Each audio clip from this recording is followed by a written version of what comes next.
எல்லாருக்கும் வணக்கம். நான் உங்கள் தானா வெங்கட். நல்லவங்களுக்கு இது சோதனை காலம்.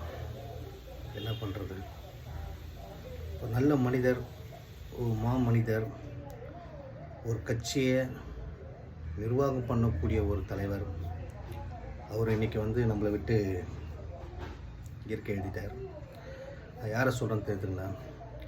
திரு கேப்டன் விஜயகாந்த் அவர்கள் தான் இன்றைக்கி நம்மளை விட்டு சேர்ந்துட்டார். நான் விஜயகாந்த் நேரில் பார்த்ததில்லை.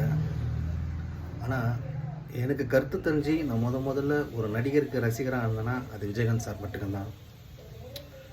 ஸோ அவரை பற்றி நான் கேள்விப்பட்டது தான். ஸோ கேள்விப்பட்டும் போதே நமக்கு இப்படி ஒரு மனிதரா அப்படின்னு ஆச்சரியமாக பார்க்கும்போது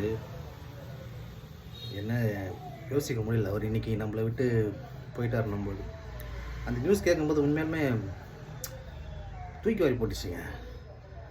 எங்கள் அப்பா இறக்கும்போது இந்த மாதிரி தான் எனக்கு ஒரு ஃபீல் வந்தது. ஸோ அதே மாதிரி ஃபீல் வருது இவருக்கு. எவ்வளோ பேர் இறந்துருக்காங்க, பட் அந்த ஃபீல் வரல. ஆனால் இவருக்கு அந்த ஃபீல் வரும்போது நம்ம அறியாமல் அந்த மாதிரி ஒரு ஃபீல் வருது. ஒரு நல்ல மனிதர், கேள்விப்பட்ட வரைக்கும் சொல்கிறேன், சினிமா துறையில் அப்படி ஒரு நல்ல மனிதருக்கு நம்ம பார்த்தது இல்லைங்க. எப்போ சாப்பாடு அவர் வீட்டுக்கு போனாலும் யார் போனாலும் சரி சாப்பிடாமல் அனுப்ப மாட்டாராம். சினிமா துறையில் அவ்வளோ கடன் இருந்தது. அவ்வளோ கடனை அடைச்சி அதை ஃபினிஷ் பண்ணிட்டு வெளியே வந்த ஒரு மனிதர், பல நல்ல உதவிகளை செஞ்ச மனிதர், கட்சியில் நல்லா பேர் எடுத்து நல்லா கட்சியை வழிநடத்தி கொண்டு போன ஒருத்தர் இன்றைக்கி உடம்பு முடியாமல் நம்ம விட்டு போயிட்டாருன்னும் போது சத்தியமாக நம்ப முடியல. என்னால் என்ன பேசுறதுன்னு தெரியல. அந்த மனிதருக்கு, மனிதருக்கு அவரோட உடல் ஆத்மா சாந்தி அடைய எல்லாம் வல்ல இறைவனை வேண்டிக் கொள்கிறேன். நீங்களும் பிரார்த்திங்க.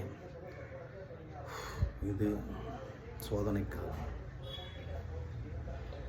இறைவா ஒரு ஆத்மா சாந்தி அடையிட்டேன். எல்லாம் வல்ல இறைவனை வேண்டிக்கிறோம்.